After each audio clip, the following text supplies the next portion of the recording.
Kolkata new market এলাকায় hotel শিখা ইনে মধ্যরাতে ভয়াবহ অগ্নিকাণ্ডে এখন পর্যন্ত ৮ বাংলাদেশি সহ ৯ জন নিহত হয়েছেন।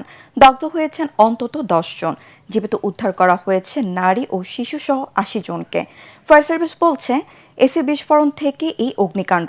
ঘটনাস্থল পরিদর্শন করে পশ্চিমবঙ্গ নগর উন্নয়ন ও পৌর বিষয়ক মন্ত্রী অগ্নিমিত্রা পাল জানান, হোটেলটিতে অগ্নি নির্বাপনের ব্যবস্থা ছিল না।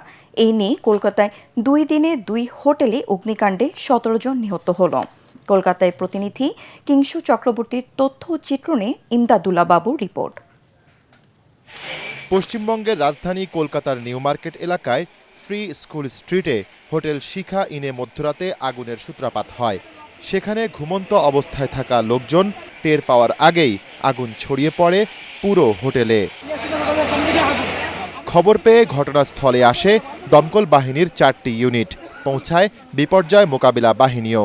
প্রায় ১ ঘন্টার চেষ্টায় আগুন নিয়ন্ত্রণে আনা হয়। সংজ্ঞাহীন অবস্থায় উদ্ধার করে হাসপাতালে পাঠানো হয় ৬ পুরুষ, ২ নারী ও ১ শিশুকে, যাদের মৃত ঘোষণা করেন চিকিৎসকরা। এ সময় ঘটনাস্থল থেকে ৮০ জনকে জীবিত উদ্ধার করা হয়। আহত অবস্থায় উদ্ধার ব্যক্তিদের চিকিৎসার জন্য পাঠানো হয়েছে কলকাতা মেডিকেল কলেজ হাসপাতালে। প্রত্যক্ষদর্শীরা জানিয়েছেন, আগুন লাগার পর তীব্র ধোঁয়ায় ঢেকে যায় পুরো এলাকা। বাংলাদেশি ছিল, গেস্ট হাউস ছিল। আগুন লাগলে ধোঁয়ার কারণে যে অক্সিজেন পাওয়া যায় না, সে ভয়াবহ অভিজ্ঞতা থেকে অবৈধ কাজ করেছে পুরো টোটালি। স্থানীয় ফায়ার সার্ভিস বলছে, হোটেলের বাসিন্দারা ঘুমিয়ে থাকায় এত হতাহতের ঘটনা। এদিকে দুর্ঘটনার পরপরই এলাকাটি পরিদর্শনে আসেন শুভেন্দু সরকারের মন্ত্রিসভার কয়েকজন মন্ত্রী। দুর্ঘটনার জন্য বিগত মমতা ব্যানার্জি সরকারের উদাসীনতাকে দায়ী করেন তারা।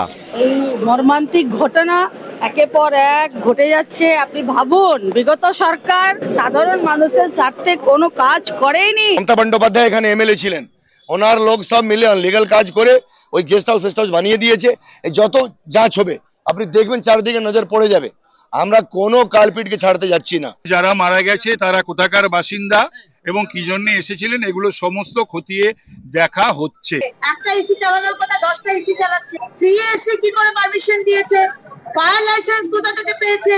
9 জনের মৃত্যু হয়েছে, 80 জনকে বের করা হয়েছে রাত্রি 2টোর সময়। এটা আসলে জানা যায়নি যে যাদের মৃত্যু হয়েছে তারা বাংলাদেশি না এখানকার, সেটা এখনো জানা যায়। বাংলাদেশি হাই কমিশনার ওখানে গিয়েছে, তদন্ত হচ্ছে, তারপরে আপনাদের।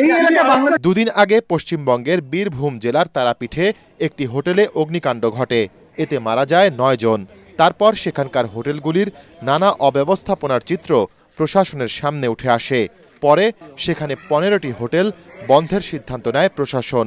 শিখা ইনে দুর্ঘটনার পর শহরে ব্যাঙের ছাতার মতো গড়ে ওঠা হোটেলগুলোয় নিরাপত্তার বিষয়ে প্রশাসন কার্যকর উদ্যোগ নেবে এমন আশা কলকাতাবাসীর।